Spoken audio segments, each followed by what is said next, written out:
So you guys have all covered my fears tonight. I'm terrified of birds, terrified of public speaking, but no one has talked about heights.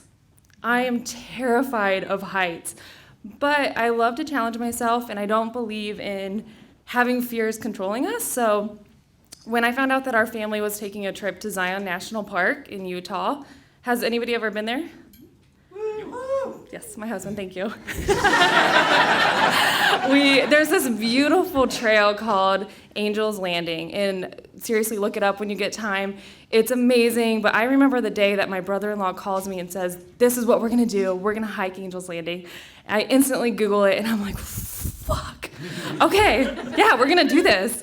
I am ready for this. So I'm at the Y every day, because it's January, and I'm full incline, I'm preparing for this hike. It's 5 miles, straight up, it's pretty steep, a lot of switchbacks, but I'm preparing and I can't wait. Yet I freak myself out and I decide for months that every single day I'm gonna look at pictures of this view because I think that's gonna make it easier for me. I'm gonna prepare myself, I'm gonna get used to this, and I'm gonna know what's coming.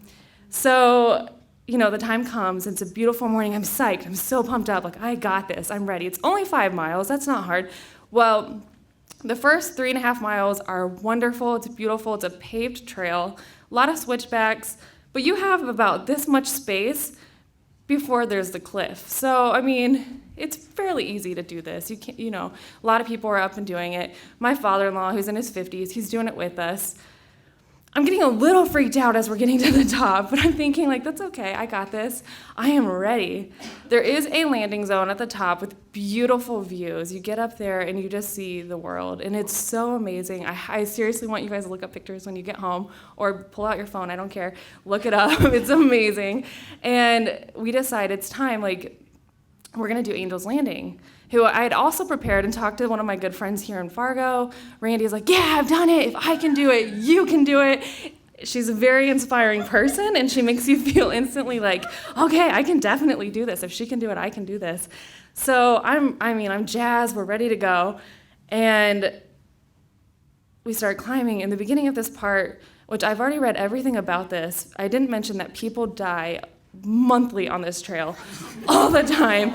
They're possibly gonna close it off because it's so dangerous. If there's wind, don't go on this trail. If it's rained in the past day, don't go on this trail, because there's narrows where there's 2,000 feet drops on one side, 800 feet on the other, but it's only a half mile from this point to the very top peak. And I'm thinking, okay, half mile, that's nothing. I get 20 feet, in the beginning 20 feet is straight up, you have to rock climb, there's roots, there's rocks, there's cliffs, and then if you look to the right, straight drop. And I'm like, okay, I'm fine. I got this. Even just thinking about it, my palms are sweating right now. It was just so terrifying. And, my loving husband's like, you got this, you can do this. I'm like, yeah, I know, I got this. Shut up. Don't look at me. I'm fine. And we get to this point where my body is like this. And I need to go up there to get to where I can pass. And I'm blocking the trail. Nobody can get by me. And I'm like, I gotta get down. Let me down. The fear just started, overtook my body, and I was scared, literally stiff on the side of a mountain. I could see the 800-foot drops. I could see it. I knew if one wrong step, I'm down, and I'm taking everybody down with me if I fall, because it's so narrow, and there's not room for many people. You have to wait for people to pass through so that you can go. And there's a point where, my husband, he's like, okay, we're fine. I'll get you down. You're fine. You're doing great. You're doing such a good job. He's encouraging me. And, of course, I start crying, freaking out. I'm that person on the trail that you don't want to run into because you're like, what is she going to do? You just don't want to run into a hysterical person on the trail, and that's what I was, and I couldn't help it. I'm freaking out to the point that I'm gripping this one little chain that they have to help you, and I got bloody knuckles. I didn't even know until I was done. And people are, is she okay? Is she okay? Does she want water?